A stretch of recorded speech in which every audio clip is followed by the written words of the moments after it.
Hello hi नमस्ते जय जगन्नाथ। मु पुणी आसी जाइछि आउ गोटे बढ़िया रेसिपी नहीं कि आज मुझे पोहला माछ आ बनैबा तार गोटे शानदार रेसिपी।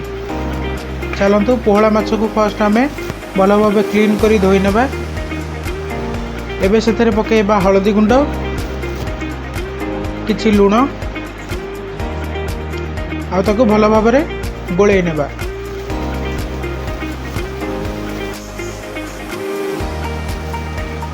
एवं मु फ्लेम ऑन करके पैन नहीं जाइए सोरिष तेल आ सोरिष तेल गरम होला परे आमे माछ को करवा फ्राए। गोटी गोटी करी माछ सब पकई नेबा आ भल भाव ताको फ्राए कर नेबा। एबे आर साइड को उल्टे देबा दुई पट साइड भल भाव भल के फ्राए कर नेबा। एबे आम माछ हो जाए फ्राए आउ ताकू गोटे जगह को काढ़ी नेबा।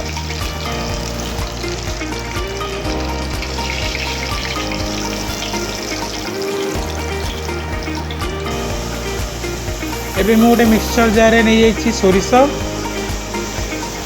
ता सहित किछि जीरा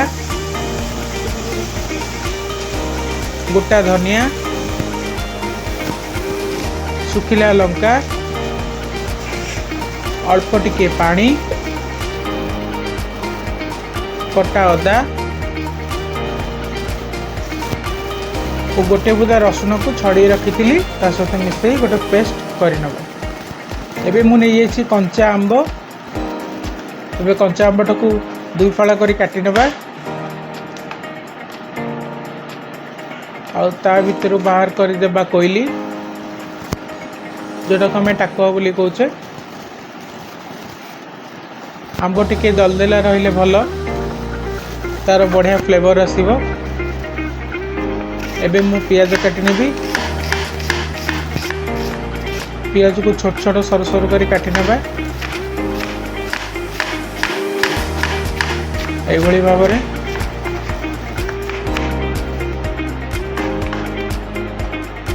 एबे पियाज कटा हो गला। एबे नेबा आलू आलू को लंबा लंबा करी टिके मोटा मोटा पीस करी काटी नेबा।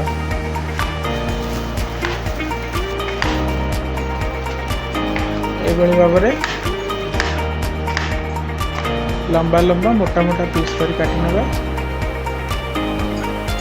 एबे नहीं जिबा कड़ाई आउ ता भीतर पकेबा किछि सोरिष तेल। सोरिष तेल रे रोसई करिबार मजा बहुत बढ़िया आ टेस्ट शानदार आसीबो। पियाज पकई ताको फ्राए करी नेबा। किछि कंचा लंका आउ करी रखिथिबा पेस्ट एबे सब को मिसई नेबा 2 मिनट फ्राए करी नेबा। सोरिष को बेसी भाजिबा नहीं। सोरिष भाजिले पिता लागिबो तेणु ताको भल भावे फुटाई नेबा पानी दे अल्प फ्राए करी सेथरे काटी रखिथिबा कंचा आंब और आलू पकई नेबा। एबे ताको भल भावे मिसई नेछि सेथरे दबा किछि हळदी गुंड आ स्वाद अनुसार लुण। एबे समस्त को गोळै नेबा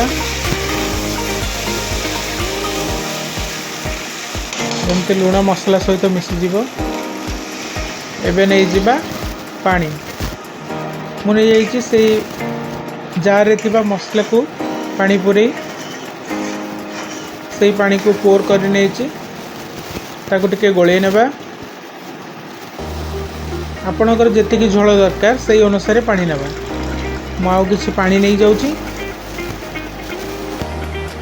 एबे ताको गोळै नेबा एभली भाव में आउ लीड दे सिझा को छाड़देवा।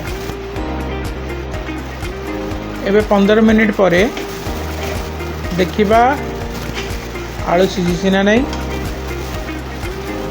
से गोटे आलू को मुझे नौची। ये देखंतु आलू सिझी जाइए तामाने आम तरकारी रेडी। एबे पकईदेबा माछ भाजी रखिथिबा माछ गोटी गोटी करी पकई नेबा।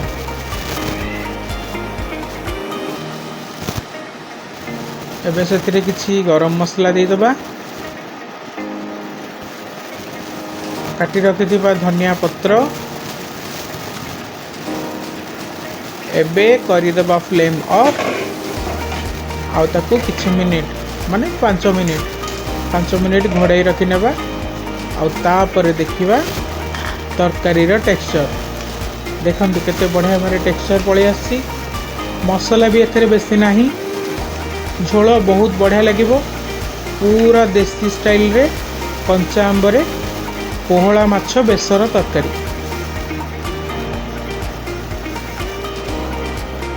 एमती थरे तरकारी करी देखंतु कौन लगुच आपन को कमेंट रे निश्चय जणाइबे। मु एटी गोटे पात्र रे काढी नउची, ए देखंतु केमती लगुच संग माने कमेंट रे निश्चय जणांतु।